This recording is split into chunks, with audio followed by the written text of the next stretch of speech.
The billionaire was seconds away from taking a bite when the voice of a trembling girl cut through the noise of the bustling street market.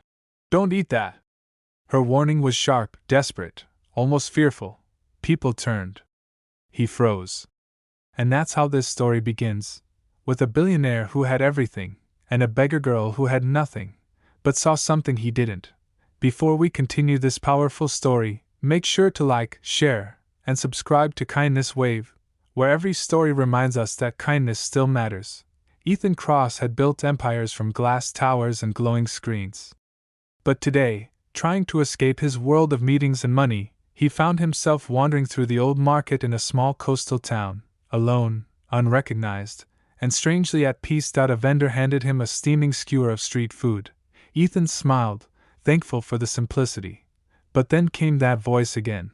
The girl, thin, barefoot, with tangled hair and the kind of eyes that carry too many winters, stood just a few steps away. She couldn't have been more than 14. "Please don't eat it," she whispered. People laughed at her. "Crazy kid," someone muttered. "Go away," another snapped. Ethan didn't laugh. "Why not?" he asked gently. She pointed with a shaking hand. "I saw him," she said, eyes darting to the vendor. "He picked some of that meat off the ground. It was rotten.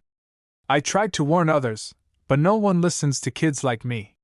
Ethan looked at the vendor, who stiffened. Anger flickered across his face, but quickly turned into a nervous smile. "You believe a beggar?" the man scoffed. "She lies for attention." Ethan raised the skewer. He was polite, but skeptical, until the girl spoke again, her voice cracking. "My little brother is sick because of food like that. I don't want anyone else to get hurt." Something in those words, the quiet pain, the raw honesty, made him pause. He set the food down.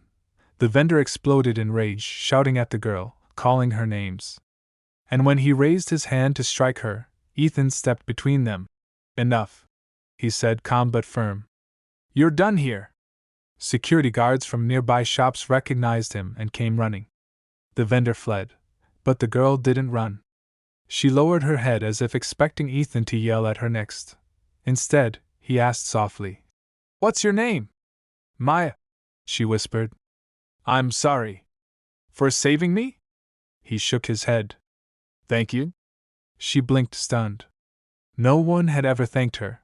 Ethan bought her warm food from a different vendor, the cleanest one he could find. She hesitated before taking it. "You're not scared I'm lying?" "No," he said. "You warned me when you had nothing to gain." Maya ate like someone who hadn't had enough food in days, because she hadn't. Between bites, she explained how she and her little brother lived in an abandoned shed by the docks. Their mother was gone. Their father. She didn't finish the sentence. Ethan listened. And something inside him shifted. When they reached the shed, he saw her brother, maybe 7 years old, curled under a thin blanket, pale with fever. Maya rushed to him. Ethan knelt beside them. "Why didn't you ask for help?" he asked gently. She shrugged. "People don't help kids like us." Those words hit him harder than he expected. He remembered being young, hungry, and ignored. Before money changed everything. Before he became untouchable. That night, Ethan made calls, many calls. A doctor arrived within the hour. Fresh food followed, clean blankets, medicine, warmth. Maya watched each thing being carried in, her hands trembling over her mouth. Her brother slept peacefully for the first time in days. When she looked at Ethan, her voice broke. "Why are you doing this?" He smiled. "Because someone once helped me, when no one else did." The twist came the next morning. The vendor Ethan confronted had been selling spoiled food for weeks. Several people had fallen sick. Authorities opened an investigation, thanks to Maya's courage. Ethan made sure they knew her name, not as the beggar girl, but as the brave kid who saw the truth. Word spread fast. Reporters came, locals came, and for the first time ever, people weren't ignoring her, they were listening. Ethan arranged a small home for her and her brother. A safe place. A school that welcomed them. A future that didn't feel impossible. The last time he saw her at the dock, she hugged him suddenly, fiercely. I didn't save you, she whispered. You saved us. He shook his head. No, Maya, you saved me from forgetting what really matters.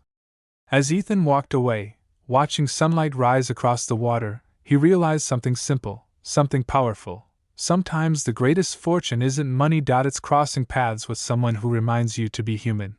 And that's what Maya did. A beggar girl who shouted, "Don't eat that!" A billionaire who finally stopped to listen. And a moment of kindness that changed both of their lives forever. No act of courage is too small. No voice is too unimportant. And kindness always finds its way back.